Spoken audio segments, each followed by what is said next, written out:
Hello friends, welcome to our YouTube channel DRJGS centre. 13 मई 2021 है और आज के डेली करंट अफेयर्स के जितने भी इंपॉर्टेंट क्वेश्चन बनने वाले हैं, चाहे वो इंडिया से रिलेटेड हो चाहे वर्ल्ड से रिलेटेड हो, सारे के सारे हम लोग इस वीडियो में डिस्कस करने वाले हैं। साथियों से रिलेटेड जितना भी स्टैटिक जीके का क्वेश्चन बनेगा वो सब भी हम लोग इस वीडियो में डिस्कस करने वाले हैं। तो ये वीडियो करंट अफेयर्स और साथ ही स्टैटिक जीके के पॉइंट ऑफ व्यू से बहुत ज़्यादा इंपॉर्टेंट है, तो वीडियो को बिना स्किप किए हुए आप एंड तक जरूर देखें। चलिए पहला क्वेश्चन देखते हैं। क्वाड ग्रुप में इनमें से कौन सा शामिल नहीं है, यानी कौन सा देश, यहाँ देश छूट गया, कौन सा देश शामिल नहीं है।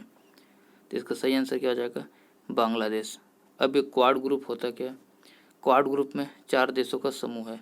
अब वो 4 कौन कौन सा देश हैं? तो एक अमेरिका है, एक ऑस्ट्रेलिया है, एक जापान है और एक अपना प्यारा भारत है। इन 4 देशों का ये क्वाड ग्रुप होता है। अब ये क्वाड ग्रुप करता क्या है? तो क्वाड ग्रुप मुख्य रूप से बनाने का मेन उद्देश्य क्या है कि जो एशिया कंटिनेंट है इसमें चीन हर दिन बढ़ता जा रहा है, शक्तिशाली बनते जा रहा है। इसी को दबाने के लिए अमेरिका, ऑस्ट्रेलिया, जापान और भारत मिलके एक अघोषित रूप से मिलिट्री अलायंस का बनाने का घोषणा इस क्वाड ग्रुप के माध्यम से किया गया, ताकि चाइना पे दबाया जाए, चाहे वो व्यापार में हो, चाहे युद्ध में हो, चाहे किसी भी क्षेत्र में हो। चाइना को किसी भी तरह दबाना ही इसका मेन उद्देश्य क्वाड ग्रुप का। जो क्वाड ग्रुप है मुख्य रूप से ये व्यापार और कल्चर, यानी चारों देशों की जो संस्कृति हैं इनका साझा करना, व्यापार साझा करना भी मेन उद्देश्य है इस क्वाड ग्रुप का। ठीक है, और इसका मेन उद्देश्य तो चाइना को दबाना ही है किसी भी हाल में। ठीक है, अब ये चर्चा में क्यों है क्वाड ग्रुप?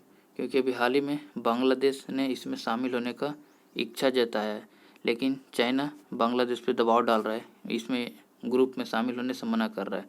इस ग्रुप में बांग्लादेश इसलिए शामिल होना चाह रहा है ताकि, जैसे होता क्या है कि इसमें जो चाइना का जो पाकिस्तान है उसका चमचा है, लेकिन पाकिस्तान इस ग्रुप में से कभी हम लोग शामिल कर नहीं सकते या हो नहीं सकता वो। लेकिन बांग्लादेश क्या है, इसका जो यहाँ का जो GDP है हर दिन ग्रोथ करता हुआ चला जा रहा है हर साल, इसलिए बांग्लादेश इस ग्रुप में शामिल होना चाह रहा है, जिससे भारत इस ग्रुप को एक और मजबूती मिलेगी। सबसे बड़ी बात कि बांग्लादेश भारत का पड़ोसी देश है, इसलिए इसलिए इस ग्रुप में बांग्लादेश शामिल होना चाह रहा था, लेकिन चीन इसे मना कर रहा है, मतलब उस पर दबाव डाल रहा है। तो बांग्लादेश ने उसे सीधे सीधे कह दिया कि हम अपना भविष्य का डिसीजन लेना जानते हैं, इसमें किसी की सहमति की ज़रूरत नहीं है। तो इस तरह से बांग्लादेश ने अपना 2 टूक में चाइना को आंसर दे दिया।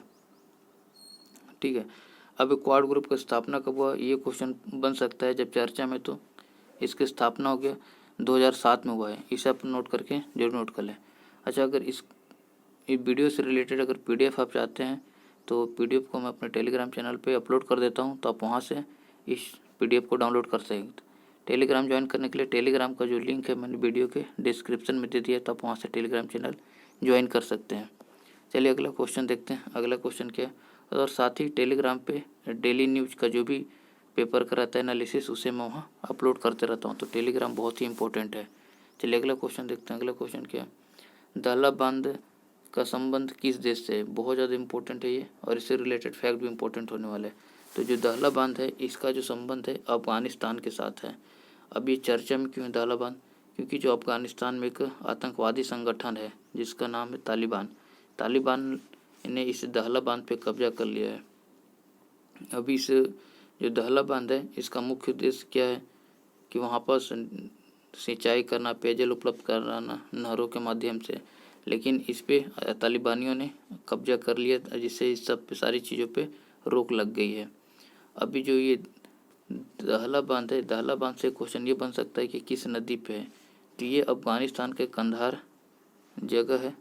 जगह में एक नदी है, अर्घन दाब नदी। तो अर्घन दाब नदी पे ये दहला बांध है, ये पता होना चाहिए आपको, इम्पोर्टेंट है, ये कंधार जिला में है ये। ठीक है, अब अफगानिस्तान से रिलेटेड बात हुआ है, वो भी बांध से रिलेटेड। तो यहाँ पास एक और बांध बनाया जा रहा है, सहतूत बांध, जो कि भारत के सहयोग से बनाया जा रहा है, इसलिए ये बहुत इंपॉर्टेंट होता है। आपसे एग्जाम में पूछा जा सकता है कि सहतूत बांध किस देश में है और किसके सहयोग से बनाया जा रहा है। तो भारत के सहयोग से सहतूत डैम बनाया जा रहा है, जो कि अफगानिस्तान की राजधानी काबुल में बनाया जा रहा है, इसलिए बहुत ज़्यादा इंपॉर्टेंट हो जाता है। ठीक है, अब इस दहला बांध का थोड़ा इतिहास देख लेते हैं। इसका क्या है, इसे 2019 में एडीबी ने $350 मिलियन ऋण के रूप में दिया था अफगानिस्तान को, जिससे ये इस बांध का निर्माण किया गया है। ठीक है, अब इस क्वेश्चन से रिलेटेड जो भी इम्पोर्टेंट फैक्ट बन सकता था हम लोगों ने डिस्कस कर लिया। अब अफगानिस्तान में है तो अफगानिस्तान के राष्ट्रपति का नाम पता होना चाहिए। अफगानिस्तान के जो राष्ट्रपति है कौन है, अशरफ गनी है, और इसकी राजधानी क्या हो तो काबुल है। ठीक है, अब ऑप्शन भी डिस्कस कर लेते हैं। एक कजाकिस्तान है, कजाकिस्तान क्यों, इससे क्वेश्चन हमेशा पूछता है कि पूरे विश्व के सबसे बड़ा स्थल अवरुद्ध देश है, यानी लैंडलॉक देश है, जिसकी किसी भी समुद्र से कोई सीमा नहीं बनाती है। उज्बेकिस्तान, यहाँ से क्वेश्चन हमेशा बनता है कि ताशकंद समझौता कब हुआ था, तो 1966 में ताशकंद समझौता हुआ था भारत और पाकिस्तान के बीच में युद्ध को रोकने के लिए। उसमें भारत के जो तत्कालीन प्रधानमंत्री थे वो लाल बहादुर शास्त्री थे, लाल बहादुर शास्त्री, और जो पाकिस्तान के पीएम था वो चिरकुट का वो था अयूब खान था। चलिए अगला क्वेश्चन देखते हैं। अगला क्वेश्चन क्या है, अगला क्वेश्चन है किस राज्य में ऑक्सीजन पार्क को बीमा बांस के साथ डिजाइन किया गया। मोस्ट इम्पोर्टेंट क्वेश्चन है।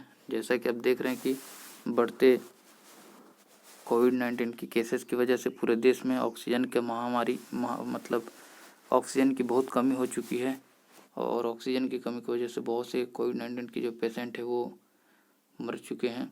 तो इसीलिए ऑक्सीजन को लगातार बढ़ावा देने के लिए कई प्रकार का ऑपरेशन चलाए जा रहे हैं, जैसे वायुसेना के द्वारा, रिलायंस कंपनी के द्वारा, नेवी के द्वारा। अब यहाँ ऑक्सीजन पार्क की स्थापना तमिलनाडु के द्वारा किया जा रहा था। तो इसका सही आंसर क्या हो गया, तमिलनाडु। अब इस ऑक्सीजन पार्क में मुख्य रूप से एक बीमा बांस के सहयोग से इस पार्क की स्थापना किया जा रहा है। बीमा बांस क्या करता है, ये बांस का खासियत है कि ये बहुत ज़्यादा CO2 को यानी कार्बन डाइऑक्साइड को ये अवशोषित कर लेता है, जिसे इस बीमा बांस को कार्बन सिंक भी कहा जाता है। ठीक है, अब ये तमिलनाडु में हुआ, तो तमिलनाडु में अभी चर्चा में था। तमिलनाडु में अभी हाल ही में चुनाव हुआ था, वहाँ के जो नए मुख्यमंत्री बने हैं MK स्टालिन बने, और वहाँ के जो गवर्नर हैं कौन है, बनवारी लाल पुरोहित हैं। सब आप चीज़ें नोट करके लिख लें। अब तमिलनाडु से रिलेटेड दो बहुत ज़्यादा इम्पोर्टेंट फैक्ट है। एक तो बृहदेश्वर का मंदिर कहाँ है, और एक मीनाक्षी का मंदिर कहाँ है। दोनों मंदिर कहाँ हैं, तमिलनाडु में है। बृहदेश्वर का जो मंदिर है वो तंजौर में है, और मीनाक्षी का मंदिर मदुरई में है। दोनों क्वेश्चन हमेशा एग्जाम में पूछ लिया जाता है। अब अगला क्वेश्चन देखते हैं। अगला क्वेश्चन क्या है, अगला क्वेश्चन है हाल ही में पुरुष एकल में मैड्रिड ओपन 2021 का खिताब किसने जीता है। तो इसका सही आंसर क्या हो जाएगा, अलेक्जेंडर जेवेरेव। इन्होंने जो पुरुष एकल है यानी सिंगल पुरुष में मैड्रिड ओपन 2021 जीत लिया है।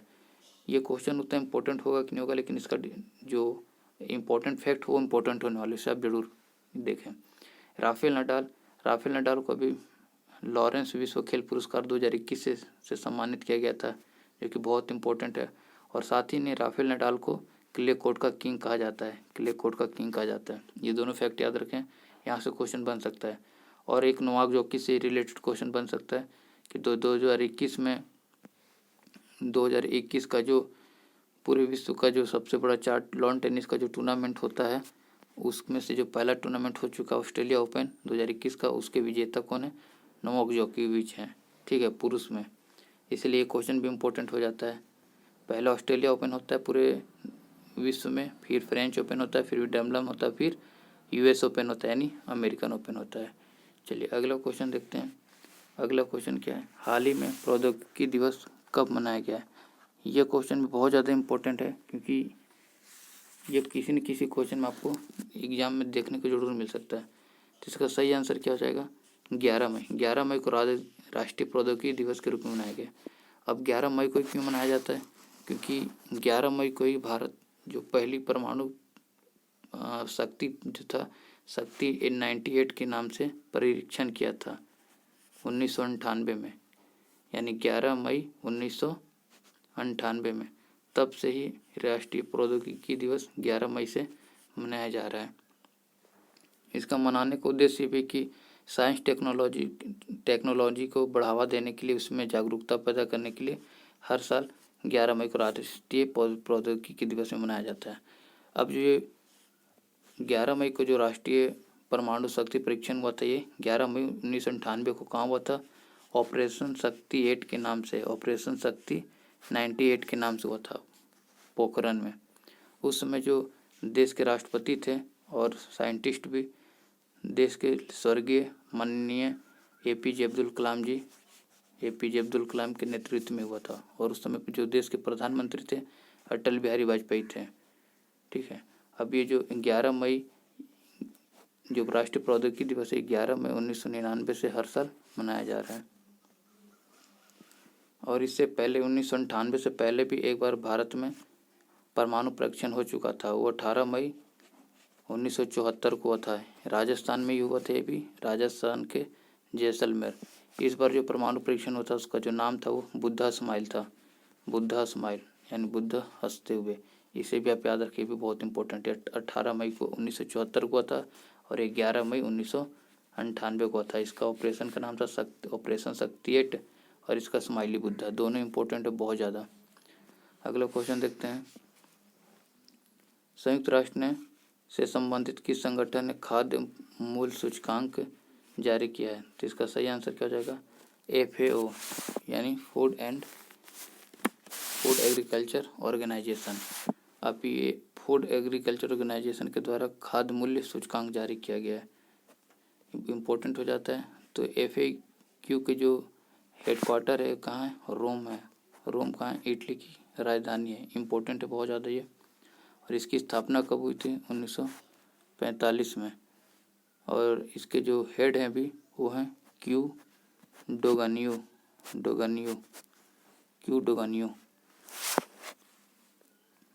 और अब UNDP हो जाता है। UNDP का हेडक्वार्टर न्यूयॉर्क में और इसे 1965 में बनाया गया था। और IMF का हेडक्वार्टर तो वाशिंगटन में है, वाशिंगटन DC में। और इसके जो हेड हैं क्रिस्टीना जॉर्जिवा। नेक्स्ट क्वेश्चन क्या है? अगला क्वेश्चन है ब्रिटेन के द्वारा किसे अपना पीपल्स एडवोकेट नामित किया गया है? बहुत ज़्यादा इंपॉर्टेंट क्वेश्चन है। इसका सही आंसर क्या है? David Attenborough. डेविड एटनबरो एक प्रकृति से संबंधित एक प्रकृतिवादी हैं, मतलब प्रकृति के संरक्षण हेतु काम करते हैं ये डेविड एटनबरो। इन्हें जो न्यू इंग्लैंड है ब्रिटेन, इन्हें पीपल्स एडवोकेट नामित किया गया है। अभी ग्लासगो स्कॉटलैंड की एक शहर है ग्लासगो, वहाँ COP26 होने वाला है यानी कॉन्फ्रेंस ऑफ पार्टी 26। ये जलवायु परिवर्तन से संबंधित है, UN का, यूनाइटेड नेशन का। उसी में ये इन्हें एक बोलने के लिए, मतलब इनको अपने भाषण देने के लिए डेविड एटनबरो को बुलाया गया है, इसलिए काफ़ी चर्चे में है। अब डेविड एटनबरो से एक और क्वेश्चन क्या है कि 2019 में भारत का जो इंदिरा गांधी पुरस्कार है उससे ये इन्हें सम्मानित किया गया था 2019 में, इंदिरा गांधी शांति पुरस्कार। इसे भी आप याद जरूर रखें। और इसमें जो इंदिरा गांधी पुरस्कार है इसके जो प्राइज मनी थी वो 25 लाख थी। क्वेश्चन कुछ भी बन सकता है, ठीक है। अब ग्रेटर थनबर्ग है ऑप्शन में, ये भी एक इन्वायरमेंट से रिलेटेड, संरक्षण से रिलेटेड बहुत काम करती हैं। ये स्वीडन की हैं, रहने वाली हैं। ये भी काफ़ी प्रसिद्ध हैं ये। इन्हें भी बहुत सारा अवार्ड मिला है। इसका पूरा अवार्ड का लिस्ट मैं टेलीग्राम चैनल पर डाल दूँगा। और इनके जो एक 2020 में अवार्ड मिला है उसे यहाँ मैं बता देता हूँ। वो है गुलबन कियान पुरस्कार, जो कि मानवता के क्षेत्र में इन्हें दिया गया था। अगला क्वेश्चन क्या है? ये क्वेश्चन आप लोगों के लिए, इसका कमेंट में आंसर करके बताएं। असम के नए मुख्यमंत्री किसे चुन लिया गया है? जो भी इसका आंसर है कमेंट बॉक्स में कमेंट करके बताएं। और वीडियो कैसा लगा ये भी कमेंट में जरूर करके बताएं। और इस वीडियो से रिलेटेड कोई भी डाउट हो तो आप कमेंट करके बताएं। और वीडियो अच्छा लगा तो लाइक करें, शेयर करें और चैनल को सब्सक्राइब करें। मिलते हैं नेक्स्ट वीडियो में, तब तक के लिए जय हिंद।